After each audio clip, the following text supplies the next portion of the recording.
بالفيديو شاهد ماذا قال أساطير كرة القدم ومحللي القنوات العالمية بعد تأهل المنتخب الجزائري بعد تعادله مع النمسا. شاهد ماذا حدث.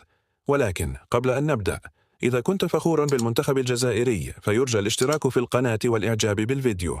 بعد تأهل المنتخب الجزائري، أظهر المنتخب الجزائري أداء خرافيا، وأثبت أنه من أقوى المنتخبات في البطولة تأهل.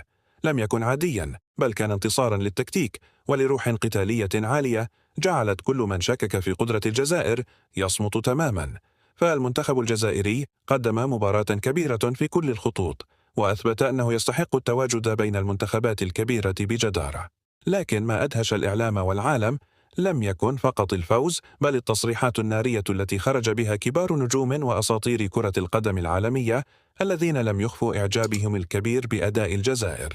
حيث صرح الأسطورة كريستيانو رونالدو لقناة سبورت تي في البرتغالية وقال: لقد شاهدت مباراة الجزائر أمام النمسا، والحقيقة أنني أعجبت كثيرا بالمنتخب الجزائري، فهو يمتلك فريقا متكاملا يلعب بعقلية احترافية عالية، وهذا المنتخب يشرف إفريقيا كلها، ولا أستبعد رؤيتهم في المربع الذهبي في النهاية. وصرح أيضا الأسطورة زين الدين زيدان لقناة كانال بلاس الفرنسية وقال: بلادي الثانية الجزائر الآن من بين أقوى المنتخبات على الساحة.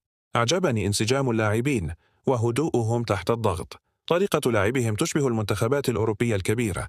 يستحقون كل الثناء والدعم، وأتمنى التوفيق لابني لوكا زيدان. وكذلك المحلل والأسطورة محمد أبو تريكة صرح عبر قنوات بي إن سبورت وقال: هذا هو منتخب الجزائر الذي ننتظره، قوة وتركيز وثقة في النفس وتكتيك عال، فالتأهل لم يكن صدفة، بل نتيجة عمل كبير من المدرب واللاعبين، وهذا منتخب يستطيع أن يذهب بعيدا في هذه البطولة، وأتمنى لهم التوفيق في المباراة القادمة أمام سويسرا. كما صرح أيضا إنيستا وقال: رغم أنني إسباني، إلا أنني لا أستطيع إلا أن أشيد بما قدمه المنتخب الجزائري. لقد لعبوا أمام النمسا بثقة كبيرة وبأداء يحترم. منتخب منظم منضبط. التأهل كان مستحقا عن جدارة. وصرح كذلك مدرب المغرب سابقا وليد الركراكي قائلا: أنا أحترم الجزائر، حيث يثبت أنه سيد الكرة الإفريقية حاليا. المباراة كانت قوية، لكن ذكاء وتكتيك الجزائر صنع الفارق.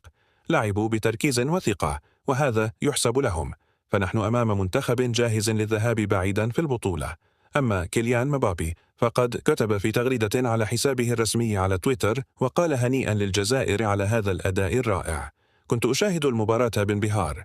فريق يلعب بجماعية وقوة أسلوبهم يليق بكبار المنتخبات العالمية، وأتمنى لهم التوفيق في باقي المشوار. تصريحات الأساطير هذه تؤكد أن ما يقدمه الجزائر في هذه النسخة من كأس العالم ليس بالصدفة، بل نتيجة عمل طويل ورؤية واضحة، والقادم سيكون أعظم.